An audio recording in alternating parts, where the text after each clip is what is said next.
So here, Swamiji is reviving the science of using the Kundalini energy, which is the immense potential energy that everyone has present in each one of the body, to act as water pump and help complete this energy circuit. See, the Kundalini Shakti is the inner potential energy for awakening, right? And you can also use this energy for healing, to get back to, a healthy state.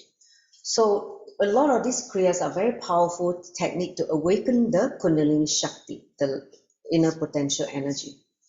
And Kundalini can be thought as everyone's hotline to infinite cosmic energy source. Basically, when you awaken the Kundalini Shakti, it means what? You have touched the source of the cosmic energy. And once it is awakened by appropriate yogic practices and guidance and grace of the Guru, which is Swamiji, the Kundalini energy showers a host of blessing on the practitioner itself, not just energy level boosted, physical well-being, falling away of negative mental patterns, feeling inner fulfillment, and this deep feeling connection with the universal source, Paramashivam. So it has got so many benefits. And whenever there is a disturbance in this energy flow in some parts of our body, which impedes the energy flow to the rest of the body, resulting on the onset diseases, disorder, disturbances in the body. That's how we manifested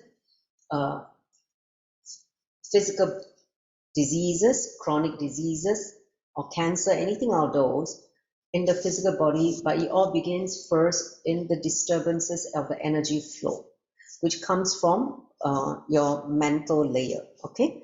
So Nithya Kriyas, they are actually powerful tools which help remove these energy blockages.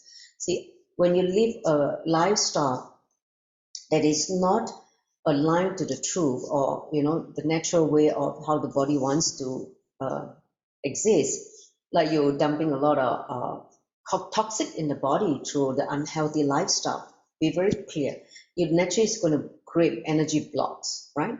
So which means that the flow of the prana shakti, the life force in the body, is not aligned, okay?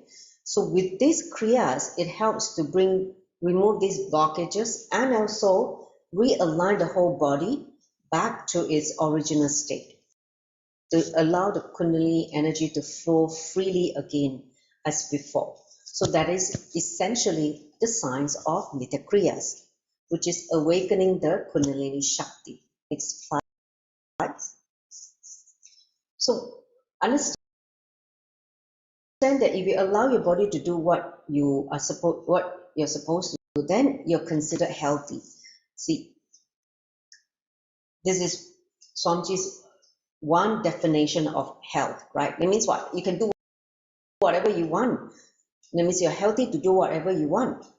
And not only that, when he talk about optimal health, means that even the possibility of disease happening is not there. That is considered health. So understand health from the Vedic context, from the Sanatana Hindu Dharma.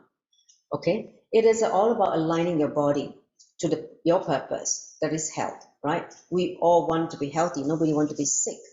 So your idea about health needs to be established based on the cosmic principle, aligned to the cosmic truth, not from your own cognition or from the society's definition. So that's essentially what we need to know, that for overall good health and well-being, this tradition, Hinduism, has many, many solutions that can be easily practiced and incorporated in our daily life. If you know the science, if you know how to use it, you know how, it can be facilitated by acharyas to help you incorporate that into your life, and a lot of things can be healed. You don't need to waste a lot of time or spend a lot of resources on unnecessarily for complicated, very invasive treatment. So that is one of the great benefits if you know how to use some of these yogic techniques to heal yourself. Next slide. All right. So how are all these kriyas, where are they rooted? Understand that they're rooted from a lot of yogic scriptural references, the yoga scriptures, including Yoga Sutra Patanjali, Hatha Yoga Pratipika, scriptural roots of Nithya Kriyas. Next slide again. So there are also other scriptural references that Swamiji draws upon. They include Kumbhaka Patati, and then also Trishidbi Brahma Upanishad, Yoga Kundale Upanishad, Yoga Chantamani Upanishad, Yoga Taravali, Yoga Pratipika, and Yogasana Mala Sachitra. Okay, so these are some of the additional references on top of the four mentioned earlier. So essentially understand that Swamiji has gifted 108 Nithya Kriyas to humanity, which include a combination of care and cure, okay, for different modern ailments or diseases that we are facing today. So he's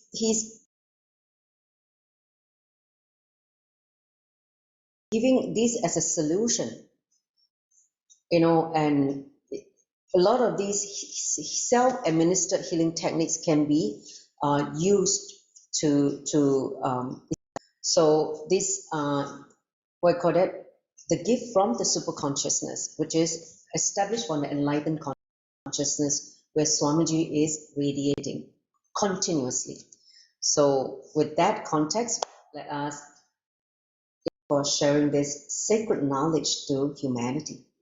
Okay, so understand over the years, this Nithya Kriyas has helped many people and also make extraordinary progress in recognizing, diagnosing, and treating mental illnesses, including the severe psychological distress, whether it's depression, anxiety, we call it post-traumatic stress disorder. Many of these kind of mental related or psychological related disorder, these Nithya Kriyas are really, really powerful and able to, heal them completely. So understand it is the policy of Kailasa Department of Health to work towards the unified goal of bringing excellence to the healthcare provision to the citizen of Kailasa, by providing all of us with the best services towards well-being so that we can achieve success, prosperity, and ultimately also contribute back to the world. So this is what Swamiji wants us to do. Those who are unwell, get back to well-being through these kriyas and then come back and contribute. All right, so that is the initial setup for the Nithya Kriyas, which I tried to do a quick summary. Now, let's enter into the subject matter. Nithya Kriya care for IBS. So here's some disclaimer, once again, just to iterate in, especially for the new people who have not heard about this, they are doing it for the first time. So understand a few things. One, the flow of Nithya Kriyas is a continuous process. So you need to follow the steps because it has been designed step 1, step 2, step 3, step 4, step 5, whatever the step organized, you need to follow the steps as it is outlined. You cannot say, I do step 1 and 2, I skip 3 and 4, and then I'll do the last step. No, you have to do all the steps as given as the solution. Okay, so this is the first thing. Don't cherry pick what you like and what you dislike. Do the entire continuous steps. Second, do not break in between until the entire segment of the kriyas is officially completed. Okay, there's no such thing as I do part 1 and 2 this morning, 3, 4, 5, I do it in the evening. No, you do it one shot. If you dedicate the time, half an hour to do this kriya, finish all the steps, and then you go. You cannot break the steps and do it in different time of the day. Okay? Do it as an entire segment. So this is the second important thing you need to take note. And also the third thing, the following prayers all the prayers are recommended to, practice for at least 21 days, because Swamiji has said that our body develop a new habit or new muscle memory if you practice certain things 21 days, okay? No break in between, okay? So continuous 21 days, if you do it repeatedly, you will have that as part of you, a habit. So that's why Nithya Kriyas, we recommend at least 21 days. If you like to increase more to get, the result, desired result, you can do it 42 days, 2 cycle. It means 2 times 21 days. Okay, so that is also possible, but minimum 21 days. And then the next thing is, the technique is not intended to substitute for professional medical diagnosis or treatment. Understand? This technique is, you need to consult your medical, healthcare provider. If you want to practice some of this prayer, like if you have certain medical condition of the elderly, and you are for children below 14 and women who are pregnant or suspect they may be pregnant. So it is best to seek the professional advice before you start practicing these techniques. Okay, so these are the disclaimer. So the other thing, that viewers who are not on two-way video and you're just listening and trying to practice on your own, please, you're practicing at your own risk. So it's best that I can see you, then we can also have that interaction to advise you if you have any question. All right, great. So now let's understand a little bit of this thing called irritable bowel syndrome. Understand? IBS in short. This is the acronym for irritable bowel syndrome. It is also known as the spastic colon. Spastic colon. It is a symptom related to symptom-based diagnosis. So what it means is that the syndrome is characterized by chronic abdominal pain, discomfort, bloating, and alteration of bowel habits. Okay, so listen very carefully. These are the symptoms of this IBS. 1, chronic abdominal pain. It means having pain in the stomach, feeling discomfort due to bloating, and also, the bowel movement is not smooth, or it could be diarrhea, it could be having constipation, something related to this alteration of bowel habits. Okay, so IBS is a functional bowel disorder. Be very clear. It means what? The discharge of the waste is disturbed. So there is no known organic cause. There's no, in the medical field, this is what extracted from the medical field. They do not know what is the organic cause, whether it's constipation or diarrhea. All this may predominate or may alternate. There be a period that the person suffering with IBS may be having constipation, and sometimes over a period, the person may be having diarrhea. So basically, the diagnosis of IBS can now be made on the basis of symptoms alone. They can only know to observe the symptoms, and they classify this disorder. Okay? In the absence of alarm features like the age of the onset greater than 50. See, this disorder is very, very more prominent or predominant in the older people. And there's a systematic signs of infection, colitis, and also certain weight loss or family history of inflammatory bowel disease. So basically, if your family have a history of inflammatory bowel disorder, so you may be very prone to have this kind of condition as well. Infection in the gut itself from the mouth to the other end. Okay, and if you're older. So these are some of the, people who have this kind of symptoms may develop into IBS. Okay, so onset of IBS is more likely to occur after the onset of a stressful life event. Okay, if you have gone through a very stressful life event, let's say loss of someone, or you have gone through a very, very traumatic experience, or after an infection, for instance, you had a bad bowel infection due to certain sickness. Let's say you fell ill and you had a bad infection, okay, which nearly caused your death or whatever. So, all this create a lot of disturbance in the whole, stressed in the whole gut, in your whole digestive system, which may in turn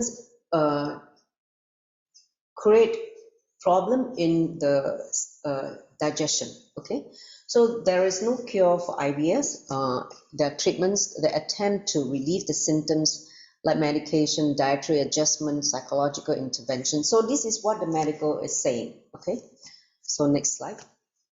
Now, understand patient education and developing a good doctor-patient relationship are also very important for understanding how to improve the condition. So IBS can present as several other conditions.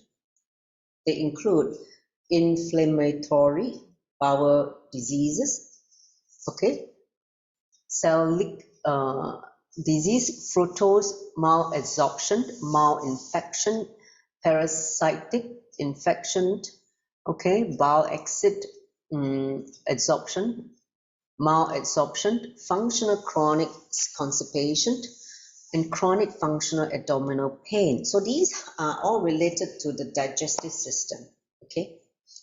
And next slide, sorry, you turned to, you went back to, this is the earliest slide, is it? Did I go back to the earlier slide? No, go to the next slide. Yeah, I was in this slide and you. Oh, okay. Yeah, go back to the last slide. Okay, so this is the slide.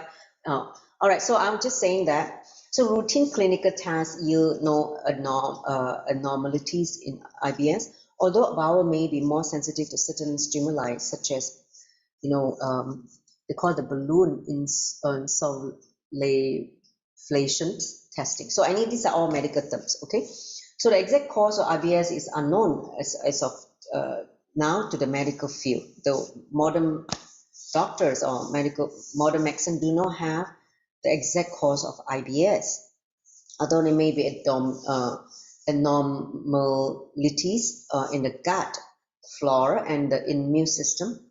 The most common theory is that IBS is a disorder of interaction between the brain and the gastrointestinal tract. So it means the disturbed mind creating a disturbed, gut. So that is what they can establish only. Okay, but obviously there are more to it when you come to the yogic science, where they can see the cause of this disturbance, right? So that's why. So IBS is a source of chronic pain, fatigue, and other symptoms, but it is not shown to have an effect on life expectancy. So the disorder contributes to work absenteeism. That means when you're having this problem, you tend to not able to work normally. So that affects the quality of life. So having IBS affects the quality of life. That means, like, imagine you have stomach ache halfway through the working hours, or you're in the midst of an important meeting or presentation, and then suddenly you have this chronic IBS, which is not very nice, right? So it can affect the routine. So in the world today, let's look at some statistic. This is taken from the source, okay, grandviewresearch.com, industry analysis on IBS. Okay, so this is the thing. You see, IBS is twice as common in women as in men, which means what? Women tends to worry so much more and get stressed up more. That's why they have more, they're more prone to IBS. So it means what? 1 in 3 people in UK say they suffer from IBS. Oh God! So in UK, the people, that means what? At least the 33% in the population have IBS. That's very, very high. So in UK, the IBS sufferer takes an average of 9 days off work per year. Okay, so it means out of, let's say you work how many days per year, right? Not 365 days a week. You minus off the weekend. Let's say you work, let's say 200 days. I'm just saying, and then at least there will be 9 days you'll be off work because of IBS. So 6 in 10 sufferers are never sought professional help. So that means what? Like 60% of people who suffer from IBS, they never quite go and find professional help to get out of this or be healed completely. So that is the statistic. Okay. So any questions so far before we enter into the practice itself? You can type on the chat if you want to know if you have any questions. Okay. So if there's no question, let me just proceed with the steps for care for IBS, okay, Irritable Bowel Syndrome. So actually this IBS Nithya Kriya is quite short. It's only 4 steps, okay, only 4 steps. And so I'm going to describe the 4 steps now. Then we'll go through it step by step, okay? So the 4 steps to follow are, first, this Kriya, the posture that we are going to assume is the first Karana of Shiva Tandava. You know, Shiva Dandava is Shiva when he does the cosmic dance. This is the first posture that he's established. It's actually called Aramandi, okay? So we will do that later on. So throughout the other 3 steps, that means throughout the whole Kriya, you're going to be standing in this Karana, Aramandi, okay? In this Karana, you'll be doing Vastrikra, Uddiyana Bandha, and Trishula Kumbhaka, okay? So let's get into the first step, which is come to the posture of Shiva Tandava, Karana, Aramandi. So I'm going to stand now. So all of you who want to practice with me, please do it. Okay. So I'm going to read through the steps first before we do it. Okay, together. So first thing, the posture is called Aramandi. So your weight should be on your thigh. That means you should be standing in such a way. Okay, legs apart. Okay, and bend the legs slightly so that you release the weight into the earth. You are connected to the earth, okay? Not with the knee straightened, but bend so that you feel like you can relax into the Mother Earth. So there is a feeling connection with the earth, okay? So this, and hold the hands in this mudra, okay?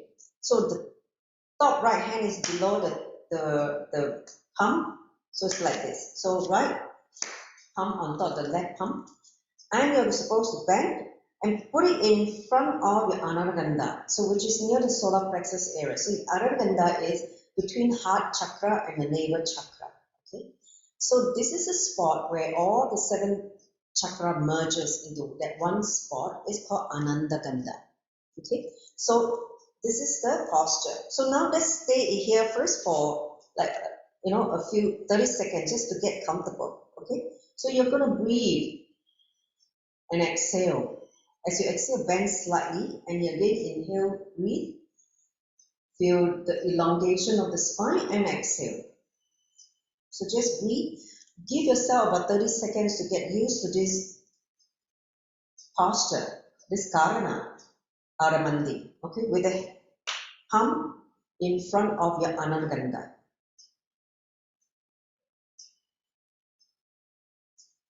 Feel comfortable. You can feel there's a lot of activation of the strengthening of the thigh muscle because you're holding the weight on the thigh. You'll feel, if you are not trained in yoga, you feel the thigh can get a bit tiring, okay? But let's continue. All right, next step is the Vastrika Kumbhaka.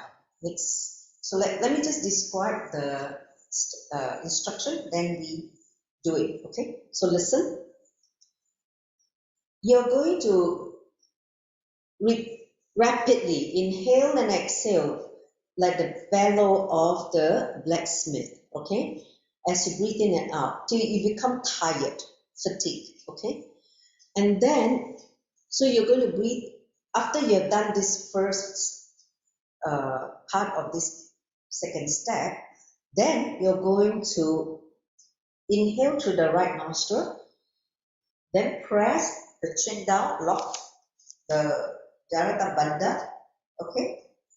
Till you can't hold anymore, you release through the, through the left nostril. Okay, inhale through the right, lock it, and exhale left. Okay, now after that, you stand straight up and put a hand on the hip. Okay, and then try to come back to the same posture. So you're supposed to do this 3 times. Okay, so let me just guide you through it first. So in this posture, all right, Adamandi, we do the Bhastrika.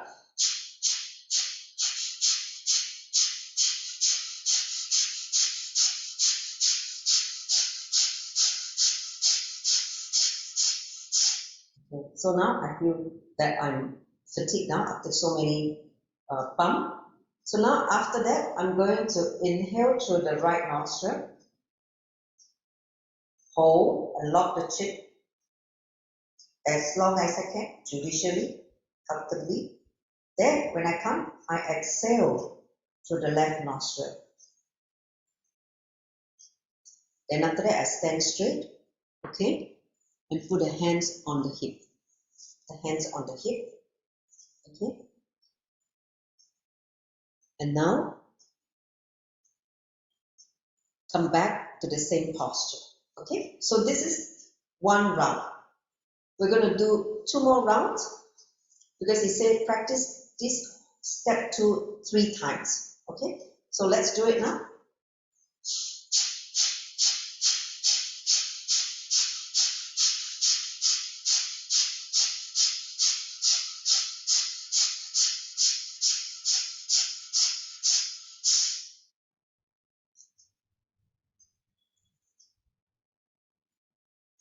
So now, inhale through the right nostril,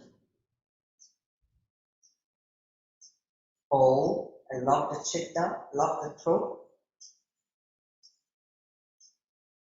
release and exhale through the left.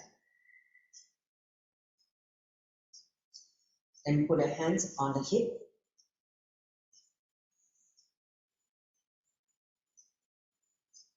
okay, stand and straighten and put the hands on the hip. Just stay there for a while. And feel the Kundalini energy of getting awakened. Alright, let's begin now. The 3rd time. Okay, ready? Come back to the same posture again, which is Aramandi. Let's start.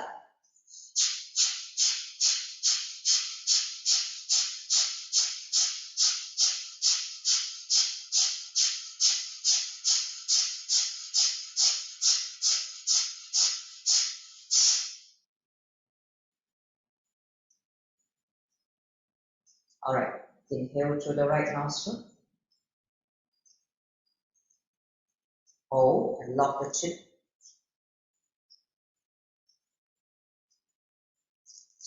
Release the chin and exhale through the left. Put the hands on the hip, straighten up.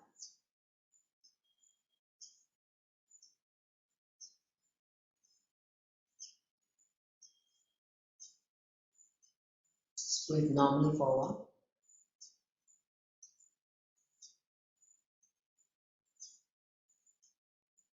Alright, so now let's go to 3rd step, okay? Uddiyana Bandha, internal seal. Let's go to the instructions. So, this one, from Aramandi, you're going to come into this posture, half bend. Your torso is bent forward. So, let me go through the step first, okay? The instruction for the technique.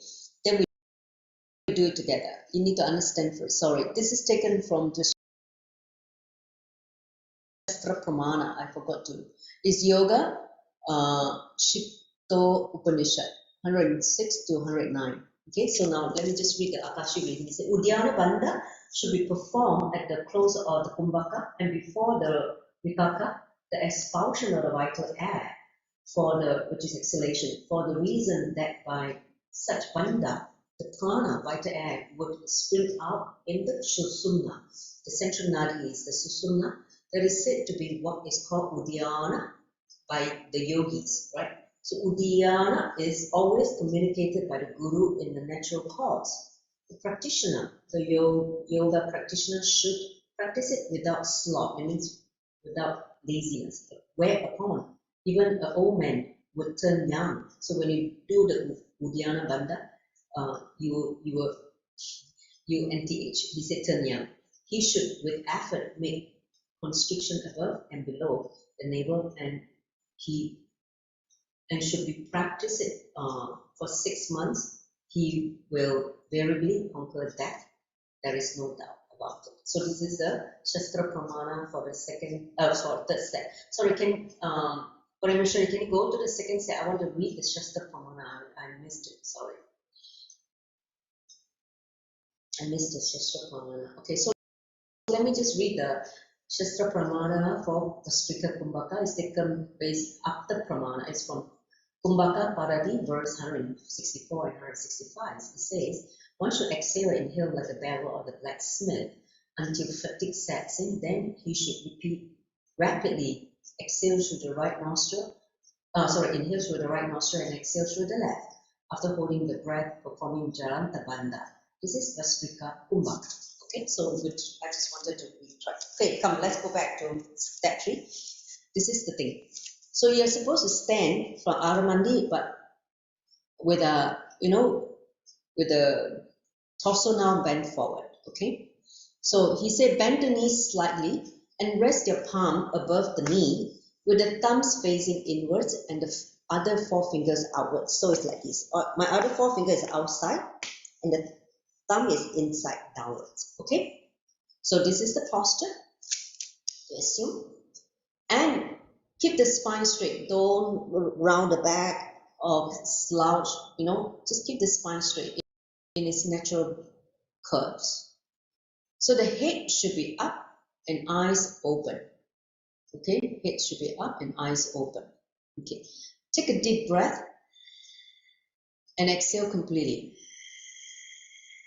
Do not be forceful. Okay, so we take a deep breath. After exhaling, move the chin down to the chest. That means Jananta Bandha, and raising the shoulder. Okay, then pull the abdominal muscle inwards so that the organs in the abdomen touches the back of the muscle. Okay, so understand? I think next slide there's still some more instruction.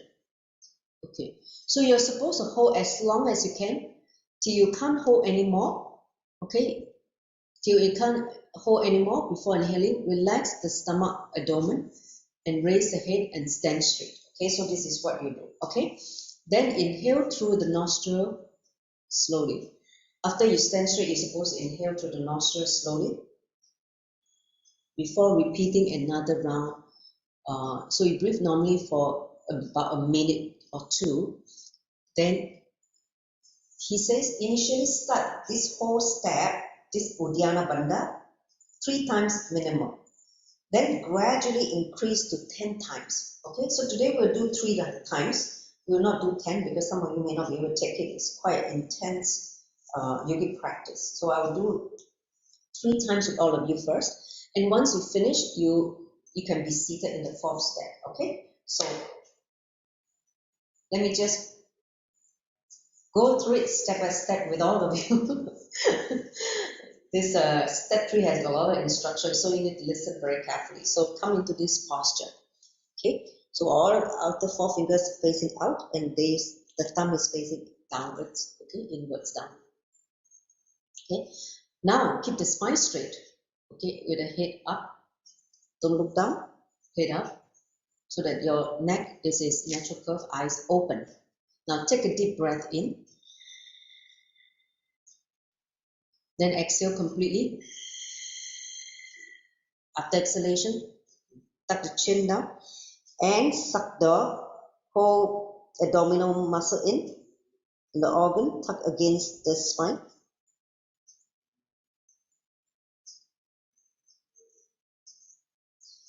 Next slide. So you can't hold anymore. Just relax the abdomen and relax everything and start inhaling and straighten up, okay? So then stay here and breathe 1 minute normally.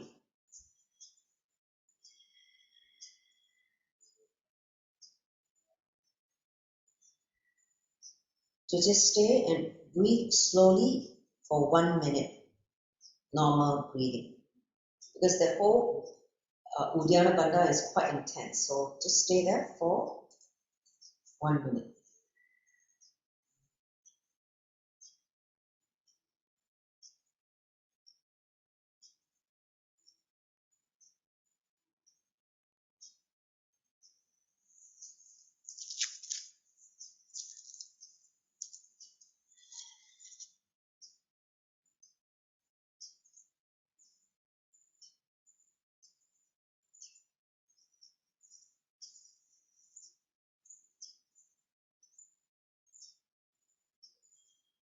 All right, let's do round number 2.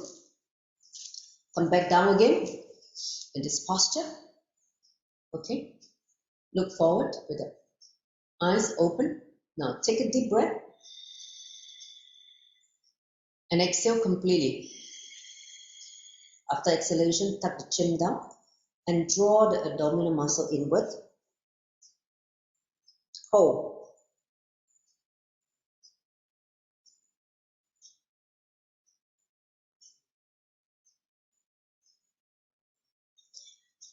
Release.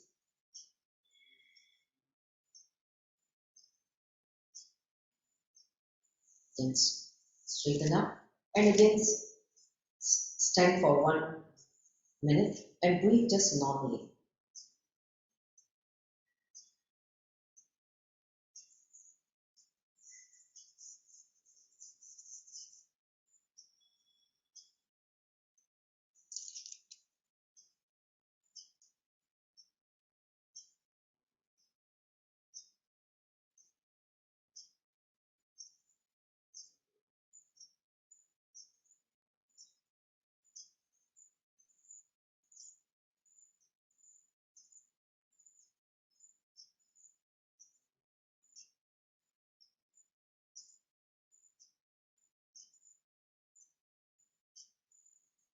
All right, let's do the third round.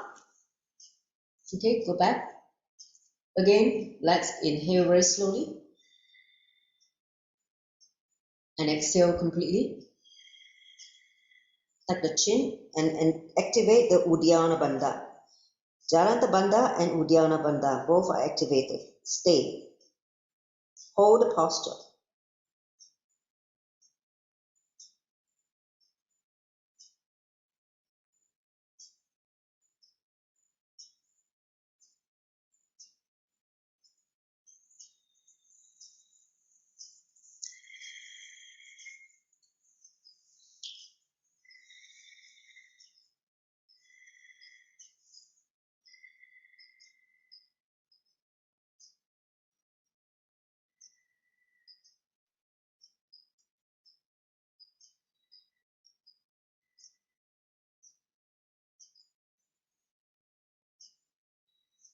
So when you're standing, you feel the Kundalini getting awakened. Just allow it to happen.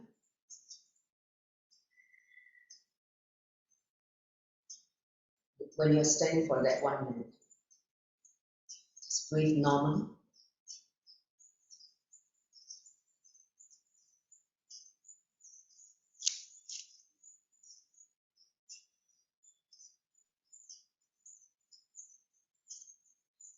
When you're standing in this posture, you're still in Aramandi. That means the knees are bent, but the torso is straightened.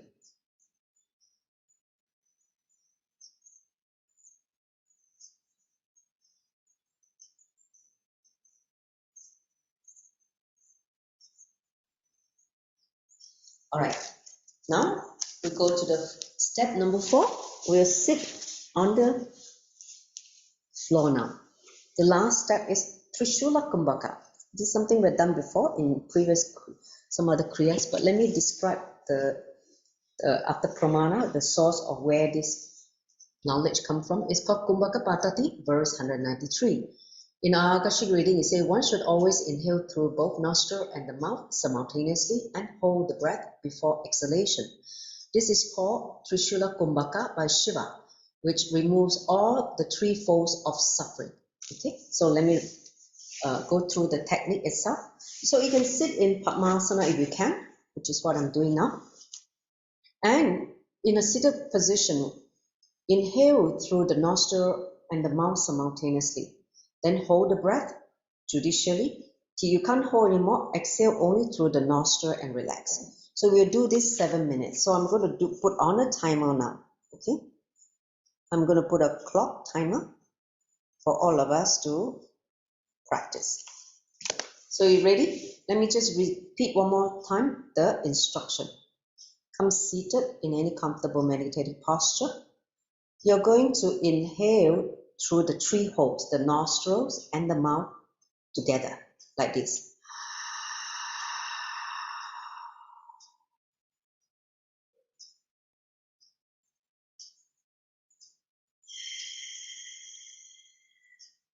Okay, hold it as long as you can, feel comfortable. Till you cannot hold anymore, release by the exhalation through the nostril. Okay, let's do it now, 7 minutes. Okay, start.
All right, relax. Finish the last round and relax. You can unshare now. Just sit for a few minutes after the whole Kriya. So I'm just going to sit and play some music. Okay.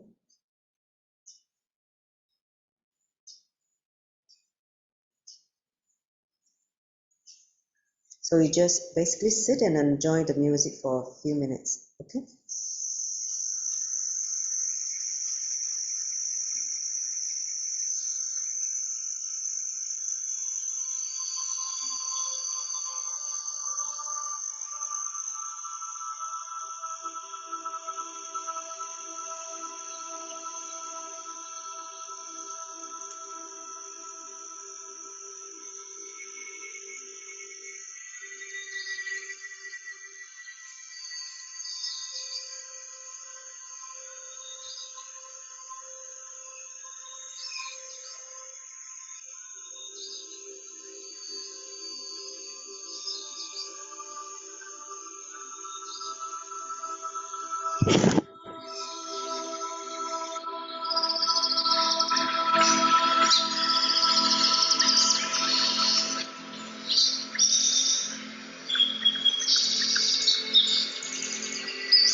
relax. You can slowly open your eyes now. Oh my God, very powerful Kriya. Huh? How do you feel? Anyone who experienced it? Very calming. When I sat after the whole 4 steps, really, very calming. There's no thought. You want to share on the chat? What do you think about this Kriya? Very short Kriya only, but very powerful. So have a look, see what anyone want to share. I couldn't stop getting awakened. Thank you, Swamiji. How do you feel about this Kriya? Hey, understand, I'm telling you, okay? This is my experience. Many of these Kriyas, seemingly things that, oh, you only have to do it only when you have this problem. No. Yeah, understand. See, one thing good to learn about this Kriya is to prevent you, that's why it's called care, preventive care. Prevent you, and in old age, you will have IBS, okay?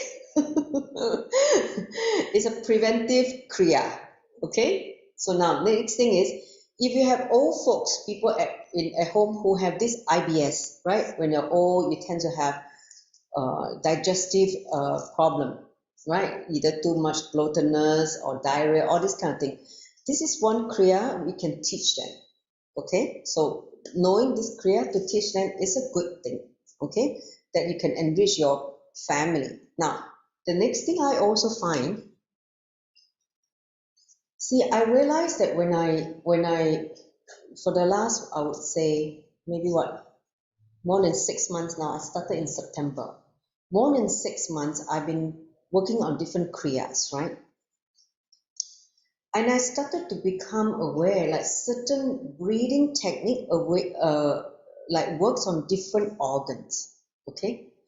Like certain pranayama helps to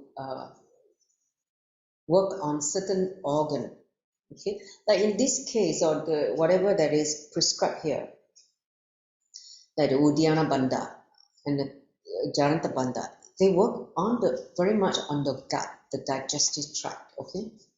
And that is something that I starting to see, like there's certain kind of pattern in the different breathing techniques. So it's quite interesting to see how different pranayama works on different internal organ of our body.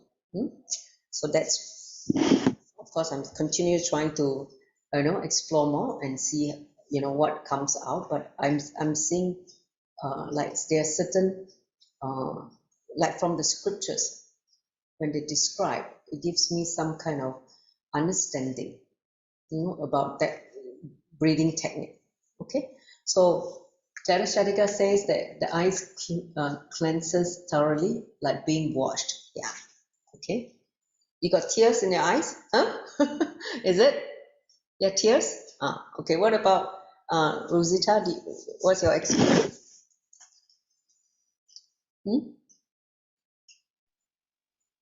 I used to have the IBS many years before I became vegan.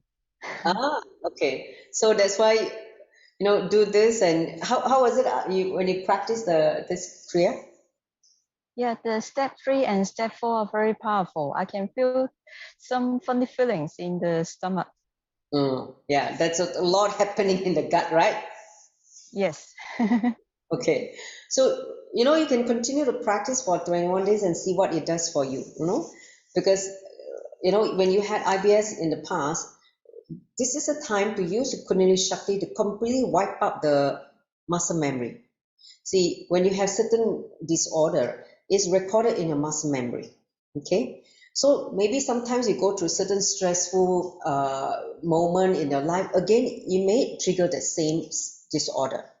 So take this opportunity now that, after you become vegan, that the occurrence of this is gone away, maybe certain food you're allergic to or whatever, but do this like a cleansing to reprogram your muscle memory, okay? So this will be my advice, and then you'll be completely bye-bye to IBS. Don't come and visit me anymore. Bye-bye. A good farewell to IBS. All right. So with that, hey, Parameshwar, do you practice also? Or you just only have the slide, you didn't practice? No lah, I was looking at the slide. Very hard to Do and then. Okay. All right. That's fair enough. So thank you for helping me to show the slide. So with that, let's conclude now. If there's no further question, and we'll wrap up with the Puna mantra. So let's join the palms together. In deep gratitude to Swamiji for gifting us so many wonderful sciences from the yogic technology to heal many of the common ailments in the society. So let's end with the Puna mantra. Om Purnamada Purnamidam Purnat Purnamudachyate Purnasya Purnamadaya Purnameva Vashishyate. Om Shanti Shanti Shanti Hari Om Tat Sat Sauvam Bhagavad Nithyananda Paramashiva Parga Paramastu. Om